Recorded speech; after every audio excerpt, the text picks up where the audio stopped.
മാഷേ ആ നമ്മൾ ഇന്നലെ പഠിച്ച ചെമ്പോത്ത്. ചെമ്പോത്തോ? ആ അതോ? കുട്ടിയോളെ എന്തോ നിങ്ങളെ ആ കണ്ടില്ലേ? അതെ, നമ്മുടെ ചെമ്പോത്തല്ല, ഉപ്പനല്ല, അതാണ് പുല്ലുപ്പൻ. കണ്ടാലേ ചെമ്പോത്തിനെ പോലെ തന്നെ അല്ലേ? ചുവന്ന ചിറകും കറുത്ത ശരീരമൊക്കെ ഉള്ള ചെമ്പോത്തന്നെ. എന്നാ പറയട്ടെ, അതാണ് പുല്ലുപ്പൻ. ആരാണ്? പുല്ലുപ്പൻ. ഓ, പുല്ലുപ്പൻ. പുല്ലുപ്പന് ചെമ്പോത്തിന്റെ പോലെ എന്ന് മാഷ് പറഞ്ഞല്ലോ. ഇത് പ്രജനന കാലത്താണ് ചെമ്പോത്തിനെ പോലെ അതിൻ്റെ കറുപ്പില്ലേ, ശരീരത്തിലുള്ള കറുപ്പ് നിറം ഇങ്ങനെ കൂടും. അപ്പോൾ ആരെ പോലെ തന്നെയാണ്? ചെമ്പോത്തിനെ പോലെയാണ്. നമ്മളൊക്കെ വിചാരിക്കുക അതാണ് ചെമ്പോത്ത്. അല്ല, അത് പുല്ലുപ്പനാണ്.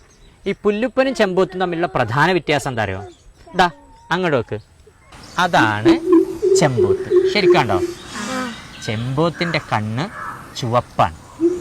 ചെമ്പോത്തിന്റെ കണ്ണ് ചുവപ്പാണ്. ഇനി ഇവിടെ ആരാ? പുല്ലുപ്പൻ. പുല്ലുപ്പന്റെ കണ്ണ് കറുപ്പാണ്.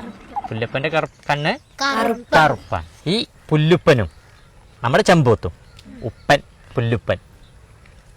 ചില സ്ഥലങ്ങളിൽ ചെമ്പോത്തിന് ചാകോരം, അതേപോലെ തന്നെ ഈശ്വര കാക്ക എന്നൊക്കെ പേരുണ്ട്.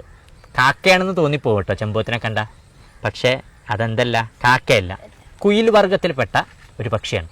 കുയിലുകൾ സാധാരണയായിട്ട് കൂടുണ്ടാക്കുമോ? ഉണ്ടാക്കില്ല. കാക്കക്കൂട്ടിൽ പോയിട്ടാണ് മുട്ടയിടുക. കുയില് ആള് കള്ളനാണ്.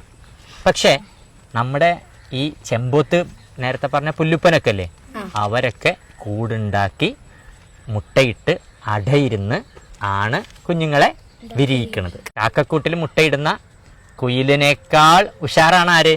ചെമ്പോത്തും പുല്ലുപ്പനും. അപ്പോൾ സെറ്റല്ലേ?